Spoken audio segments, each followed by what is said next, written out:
স্বাগত খেলা যোগে আপনাদের সাথে আছি আমি ফাইম রহমান। গেল 10 বছরের সব রেকর্ড ছাপিয়ে গেলেন মাহমুদুল হাসান জয় আর সাদমান ইসলাম, গড়লেন এক দশকের মধ্যে বাংলাদেশের সর্বোচ্চ ওপেনিং জুটি। শুধু তাই নয়, চতুর্থ বাংলাদেশি হিসেবে ছুটছেন ডাবল সেঞ্চুরির দিকে, সাথে মুমিনুলও আছেন সেঞ্চুরির পথে। সিলেট টেস্টের দ্বিতীয় দিনের সামারি পার্থবণিকের রিপোর্টে। মাঠে মুমিনুল হক আর ড্রেসিং রুমে মুশফিকুর রহিম। টেস্ট ক্রিকেটে বাংলাদেশের দুই লেজেন্ডের সামনে মাহমুদুল হাসান জয়ের 150 রান শুধু রানের বিচারে নয়, নার্ভের পরীক্ষাতেও গোল্ডেন A+ পেয়ে পাশ করার মতো। এই তো গেল এপ্রিলেই অফ ফর্মে থাকার কারণে বাদ পড়েছিলেন শ্রীলঙ্কা সফর থেকে। টপ অর্ডারে খেলা সত্ত্বেও ছিল না টানা 17 ইনিংসে কোনো 50। সেই জয় কিনা এবার পিং পং বলের মতো বাউন্স ব্যাক করলেন। আইরিশ বোলারদের তুলো ধুনো করে তুলে নিলেন ক্যারিয়ারের দ্বিতীয় সেঞ্চুরি। অবশ্য দিনটাকে শুরুতেই বাংলাদেশের করে দেন তাইজুল আর হাসান মাহমুদ। 270 রান নিয়ে খেলতে নামা আয়ারল্যান্ডের শেষ 2 উইকেট তুলে নেন 16 রানের মধ্যে। প্রথম ইনিংসে আইরিশদের টোটাল দাঁড়ায় 286। ব্যাট করতে নেমে সিলেটের চা বাগানে রংধনু আঁকতে থাকেন মাহমুদুল হাসান জয় আর সাদমান ইসলাম। দুজনে মিলে গড়েন 168 রানের জুটি, যা ওপেনিংয়ে বাংলাদেশের চতুর্থ সর্বোচ্চ। এর আগে 2022 সালে তামিম ইকবালকে নিয়ে শ্রীলঙ্কার বিপক্ষে 162 রানের ওপেনিং জুটি গড়েছিলেন জয়। এবার সাদমানকে সাথে নিয়েই ওটাকে ছাড়িয়ে গেলেন। অবশ্য মাহমুদুল হাসান জয়ের দিনে সাদমানও হতে পারতেন আরেক হিরো, কিন্তু বিধিবাম নার্ভাস 80s পা ফসকান এই টাইগার ওপেনার। 80 রানে হামফ্রেজের বলে ফেরেন উইকেটের পেছনে ক্যাচ তুলে। অবশ্য ফিল্ডিংটা ঠিকঠাক করতে পারলে জয়কে আগে ভাগে থামাতে পারত আয়ারল্যান্ড। ব্যক্তিগত 85 রানে ম্যাথিউ হামফ্রেজের বলে স্লিপে লাইফ পান টাইগার ওপেনার। এরপর 156 রানে স্লিপেই কার্টিস ক্যাম্পারের বলে জয়ের ক্যাচ ছাড়েন পল স্টার্লিং। জয় সাদমানের ব্যাটিং দাপটে কম যাননি মুমিনুলও। জয় যেখানে ডাবল সেঞ্চুরির অপেক্ষায়, সেখানে নিজের 14তম টেস্ট শতকের দ্বারপ্রান্তে মুমিনুল। তৃতীয় দিন তার দরকার কেবলই 20 রান। সব মিলিয়ে বলা যায় 1 উইকেটে 338 রান নিয়ে দ্বিতীয় দিন শেষ করা বাংলাদেশ সিলেট টেস্টে নির্দ্বিধায় চালকের আসনে। দেখার অপেক্ষা 52 রানের লিড কত দূর পর্যন্ত নিতে পারে টাইগাররা। পার্থবণিক, 71। সেঞ্চুরির পর ক্যারিয়ার বেস্ট ইনিংস, সেখানেই থামেননি। সেঞ্চুরির পর 150, এবার টার্গেট ডাবল সেঞ্চুরি। অথচ 2 বছর আগে করেছিলেন সবশেষ 50। নিজেকে হারিয়ে খোঁজা জয় কিভাবে পেলেন ছন্দের দেখা, সিলেট থেকে জানাচ্ছেন নাইয়ান বিন জসিম।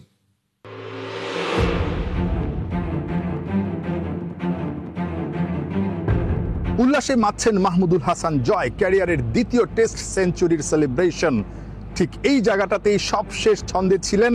এরপর 2টা বছর ছন্দ হারিয়ে নিজেকে খুঁজে ফিরছিলেন। সবশেষ 2023 সালের এই নভেম্বর মাসটাতে সিলেট ইন্টারন্যাশনাল ক্রিকেট স্টেডিয়ামে নিউজিল্যান্ডের বিপক্ষে 86 রানে একটা ইনিংস খেলেছিলেন। সেই ম্যাচটাতে সেঞ্চুরি মিস করার আক্ষেপে পুড়েছিলেন।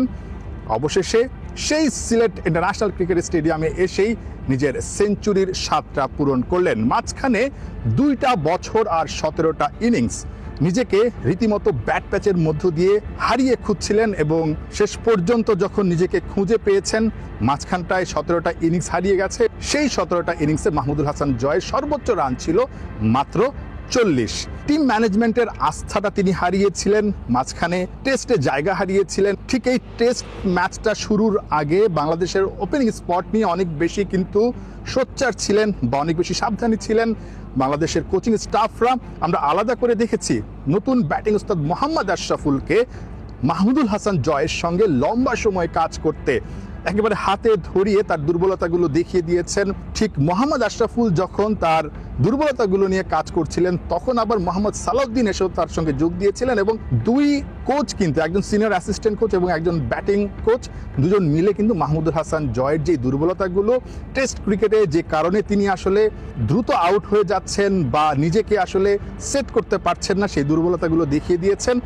খুব দ্রুত গতিতে খুব সম্ভবত মাহমুদুল হাসান জয় সেই ভুলগুলো শুধরাতে পেরেছেন, যার কারণে আয়ারল্যান্ডের বিপক্ষে এই সিরিজটাতে দুর্দান্ত ব্যাটিং করেছেন এবং প্রথম ইনিংসেই সেঞ্চুরির দেখা পেয়েছেন। 194 বলে তিনি এই সেঞ্চুরিটা করেছেন এবং টেস্ট টেম্পারমেন্টের যেই বিষয়টা সেটা একেবারেই বরাবরের মতো, অর্থাৎ এর আগে যখন তিনি বড় বড় ইনিংস খেলতেন তখন কিন্তু এই টেস্ট টেম্পারমেন্টটা মাহমুদুল হাসান জয়ের খুব বেশি দেখা যেত। এবং বাংলাদেশের যে কয়েকজন ক্রিকেটারের আসলে এই টেস্ট টেম্পারমেন্টটা দেখা যায় তার মধ্যে অন্যতম নতুনদের মধ্যে মাহমুদুল হাসান জয়। আপনাদের নিশ্চয়ই মনে আছে ক্যারিয়ারের প্রথম যে হাফ সেঞ্চুরিটা তিনি করেছিলেন সেই মাউন্ট মঙ্গানুতে, যেটা বাংলাদেশের জন্য ঐতিহাসিক টেস্ট ম্যাচ জয় নিউজিল্যান্ডের বিপক্ষে। সেখানেও কিন্তু লম্বা সময় ব্যাট করেছেন, 200+ বল ব্যাট করার পর তিনি আসলে 78 রান করেছিলেন। এরপর ডারবানে সাউথ আফ্রিকার বিপক্ষে ক্যারিয়ারের প্রথম সেঞ্চুরির যখন দেখা পেয়েছিলেন, 137 রানের ইনিংস খেলেছিলেন, সেখানে তিনি 300+ অর্থাৎ খুব সম্ভবত 326টা বল খেলেছিলেন। অর্থাৎ টেস্ট টেম্পারমেন্ট মারাত্মকভাবে কিন্তু এই মাহমুদুল হাসান জয়ের মধ্যে আমরা দেখি। নিঃসন্দেহে এই ইনিংসটার পর মাহমুদুল হাসান জয় মাঝখানের যে 2টা বছর ধারাবাহিক ছিলেন না, সেই ধারাবাহিকতায় ফিরতে চাইবেন এবং আরো বড় বড় ইনিংস খেলবেন। Nahiyan bin Jasim, 71, Sylhet international cricket stadium, Sylhet. Leg সাইডে স্ট্রং, অফ সাইডে দুর্বল জাকের আলীর সমস্যাটা সবারই জানা। ব্যাটিং ওস্তাদ মোহাম্মদ আশরাফুল জাকেরকে শুধরানোর চেষ্টায় নেটে খেলছেন দারুণ সব কাভার ড্রাইভ। সিলেট থেকে নাহিয়ান বিন জসিমের পাঠানো রিপোর্ট। কি দারুণ সব শট! কে বলেছে জাকের অফসাইডে দুর্বল? গুরু আশরাফুলের ছোঁয়ায় নিজেকে বদলে ফেলার চেষ্টায় শিষ্য। সিলেট টেস্ট চলছে মূল ভেন্যুতে, মোহাম্মদ আশরাফুল নেটে ব্যস্ত জাকেরকে শুধরাতে। ব্যাটিং ওস্তাদের টোটকায় জাকের নিজেকে কতটুকু বদলাতে পারছেন উত্তর পাবেন দারুণ সব কভার ড্রাইভে চোখ রাখলে।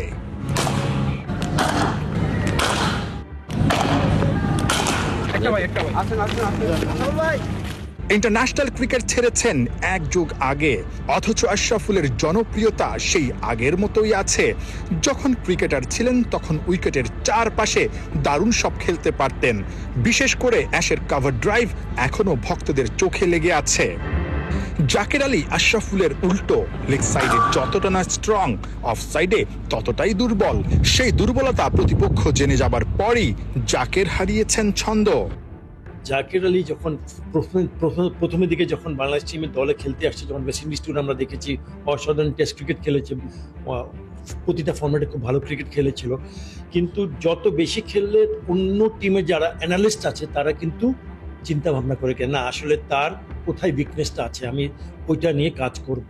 আমাদের বোলাররা ও স্ট্রেংথে না গিয়ে উইকনেসের দিকে আমরা বল করব।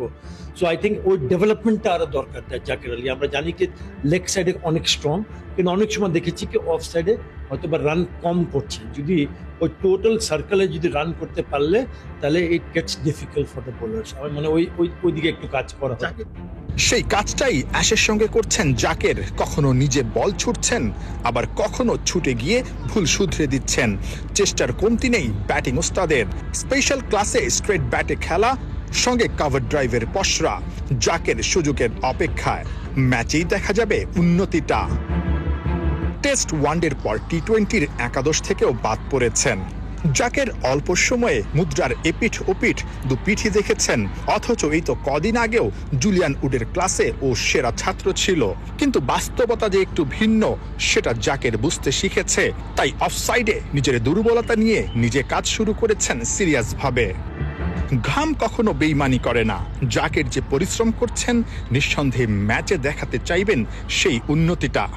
সত্যি করতে চাইবেন নিজের নামের পাশে লাগা সেই আইসম্যানের উপাধিটা।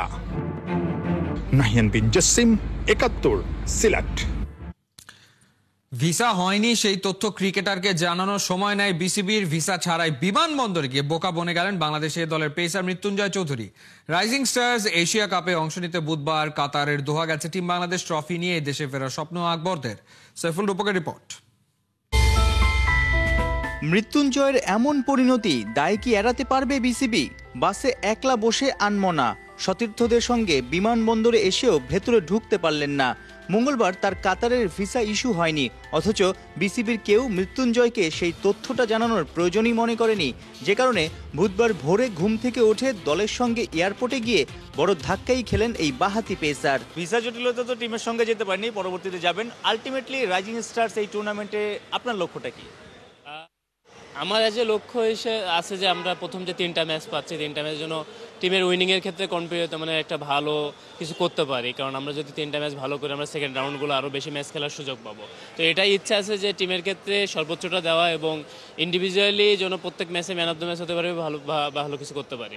আপনি 2023-এ বাংলাদেশের হয়ে একটা ওয়ানডে খেলারও সুযোগ পেয়েছেন আয়ারল্যান্ডের বিপক্ষে ইংল্যান্ডের মাটিতে। সেই জায়গাটা থেকে মনে হচ্ছে একটু পিছিয়ে গেছেন, আবার ট্র্যাকে ফেরার জন্য কি করছেন আসলে? না, ট্র্যাকে ফেরার জন্য প্র্যাকটিস তো করতেছি, হার্ডওয়ার্ক করতেছি এবং সেই সাথে চেষ্টা করতেছি যেন ভালো কিছু করা যায়। নিজের ব্যাটিংটা ইমপ্রুভ করার চেষ্টা করতেছি।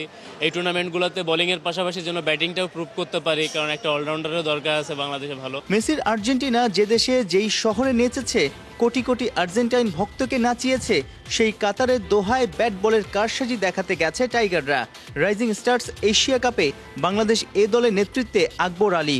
গ্রুপ এতে ওদের প্রতিপক্ষ হংকং, চায়নার জাতীয় দল, আফগানিস্তান ও শ্রীলঙ্কার এ দল। প্রত্যেকেরই ইন্ডিভিজুয়াল টার্গেট আছে, বাট অ্যাজ এ টিম আমি বলবো যে আমাদের অবশ্যই ফাইনাল পর্যন্ত খেলার ইচ্ছা আছে। 2020-এ আপনার নেতৃত্বে বাংলাদেশ সবচেয়ে বড় সাফল্যটা পেয়েছিল আন্ডার-19 ওয়ার্ল্ড কাপ। সাম্প্রতিক সময় আমরা দেখছি গত 1 বছরের ব্যবধানে NCL-এ 2বার টি-20 শিরোপাটা আপনি জিতেছেন, মানে ক্যাপ্টেন ফ্যান্টাস্টিক বলা হচ্ছে। এবার এই ধরনের টুর্নামেন্টও নিশ্চয়ই ট্রফি উঁচিয়ে ধরার একটা ইচ্ছা তো আছে। স্বপ্ন তো অবশ্যই আছে, ইচ্ছাও আছে, আর আমরা যদি আমাদের পটেনশিয়ালে খেলতে পারি ইনশাল্লাহ ভালো কিছু করা সম্ভব। অভিজ্ঞ তারুণ্যের মিশেলে বাংলাদেশ এ দল। মরুর বুকে দিন দশেকের আসর, বড় প্ল্যাটফর্ম, দুটি ছড়ালেই খুলে যেতে পারে জাতীয় দলের দরজা। পেসার রিপন মন্ডলের মতো সেরাদের সেরা হওয়ার লক্ষ্য মারকুটে ওপেনার জিসন আলমেরও। অবশ্যই টপ ব্যাটসম্যান হওয়ার চিন্তা ভাবনা থাকে, তো ইনশাআল্লাহ। মেন্টালিটি কি থাকবে, গেম প্ল্যানটা কি থাকবে? পজিটিভ ক্রিকেট খেলার চেষ্টা করব, টিম ওয়াইজ খেলার চেষ্টা করব। রাইজিং স্টার থেকে ইন্টারন্যাশনাল স্টার হওয়ারও সুযোগ থাকে, যদি এখানে ভালো করেন ন্যাশনাল টিমের দুয়ারটা খুলে যাবে। আলহামদুলিল্লাহ খুবই ভালো অবস্থায় আছে, খুবই ভালো শেপে আছি, যেহেতু NCL টি-20 খেলছি, 4 ডে খেলছি। আলহামদুলিল্লাহ খুব ভালো শেপে আছি। ইনশাআল্লাহ যদি প্রপারভাবে এক্সিকিউট করতে পারি ভালো কিছু হবে ইনশাআল্লাহ। ভিসা জটিলতায় বুধবার দলের সঙ্গে যেতে না পারা মৃত্যুঞ্জয় চৌধুরী, ইয়াসির রাব্বি ও মাহিদুল অঙ্কন বৃহস্পতিবার দোহা যাবেন। 15 নভেম্বর হংকং, চায়নার বিপক্ষে প্রথম ম্যাচ বাংলাদেশ এ দলের। সাইফুল রূপক, 71। ভারত বধের আগে কাল নেপালের বিপক্ষে প্রস্তুতি সারবে বাংলাদেশ, কিন্তু দর্শকদের এই ম্যাচ নিয়ে নেই তেমন কোনো আগ্রহ। কেন্দ্রে কোচ হিসাবে হাভিয়ার কাবরেরার থাকা সহ নানা ঘটনা, ওদিকে হামজা শমীদদের দিয়ে টিকিট বিক্রির প্রমোশন করে আলোচনা জন্ম দিয়েছে বাফুফে। এমন উত্তাপের মধ্যে চোখ রাঙানি নেপালিসদের ঢাকা স্টেডিয়ামে 2 দলের লড়াই শুরু বৃহস্পতিবার রাত 8টায়। হাসান সজীবের রিপোর্ট। মাত্র 6 মিনিটেই বিক্রি হয়ে যায় ভারত ম্যাচের সাধারণ গ্যালারির সব টিকিট। অথচ বৃহস্পতিবার নেপাল ম্যাচ হলেও এখনো বেশ কিছু টিকিট থেকে গেছে অবিকৃত। উপায় না পেয়ে শেষমেশ টিকিট সেল করতে প্রমোশনে বাফুফে কাজে লাগিয়েছে হামজা চৌধুরী, সমিত সোম এবং কাপ্তান জামাল ভুঁইয়াদের মতো তারকাদের। অবাকই হতে হয়, জাতীয় দলে হামজা চৌধুরীর অভিষেক হবার পর টিকিট সেল করতে এতটা বেগ পোহাতে হয়নি বাফুফেকে। এমনকি ভুটান ম্যাচেও টিকিট নিয়েছিল দর্শকদের কারাকারি, কিন্তু নেপাল ম্যাচে হাভিয়ার কাবরেরা থাকায় খেলা বয়কটের হুমকি সহ নানা কারণে কাঙ্ক্ষিত টিকিট বিক্রি করতে পারেনি ফেডারেশন। লসের ভয়ে কি তাই জামালদের বেছে নেয়া? না, ওরা ছোট একটা ভিডিও চাইছে, তো প্রবাবলি কারণ সোল্ড আউট ছিল না। না, বাট অন্য ম্যাচ তো সোল্ড আউট ছিল, মেবি দ্যাটস ওয়াই দে। হ্যাঁ, ওকে। রানা, শেখ রানা। নেপাল ম্যাচ নিয়ে যেমন আগ্রহ কম দর্শকদের, তেমনি হাভিয়ার কাবরেরার ওপরও আর ভরসা করতে চান না তারা। ভারত ম্যাচ জিতলে কি কন্টিনিউ করবেন এই Spaniard? That we will see what happens after the India match, but definitely we do believe we are going to get those 3 points. 3 পয়েন্টের কথা বললেও আকার ইঙ্গিতে কোচ বোঝাতে চাইলেন লাল সবুজে থাকতে চান তিনি, কাটিয়ে উঠতে চান সমালোচনা। এই যখন অবস্থা, তখন ওদিকে নেপাল মুখিয়ে হামজা চৌধুরীর বিপক্ষে ম্যাচ খেলতে। কিন্তু কেন দলটা এলো মাত্র একদিন আগে? উত্তরটা পরিষ্কার, নেপালের 8 ফুটবলার খেলছেন বাংলাদেশ ফুটবল লিগে। ঢাকা বলতে গেলে ওদের সেকেন্ড হোম, তাই আগে ভাগে অতিরিক্ত টাকা খরচ করে আসতে চায়নি ওরা। ঢাকার আকাশ বাতাস সবই যে চেনা। Even including me, I was also really want him to see in Nepal. In that match, but unfortunately he was not able to be there, and now he is here and we are in Dhaka, And of course, and all my team is excited to play with him. দলটার গুরু mat রস কয়েকদিন আগেই পদত্যাগ করেছে। হারি খাটকা দায়িত্ব নিয়েছে কিরণ চেমজংদের। হামজা সমিতদের নিয়ে গড়া বাংলাদেশকে নিয়ে ভয় নাই গুরুর চোখে। We are not afraid because the football is a team game.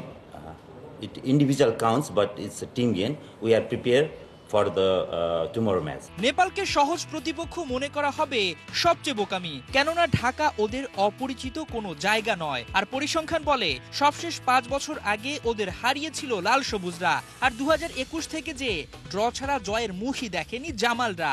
Hamza Chowdhury, Famidul ইসলাম, সমিত সোম, জায়ন আহমেদ, এরপর কিউবা মিচেল, একে একে প্রবাসীদের লিস্টটা ভারী হচ্ছে, কিন্তু বাংলাদেশের ফলাফলের লিস্টটা কিন্তু একদমই ভালো নয়।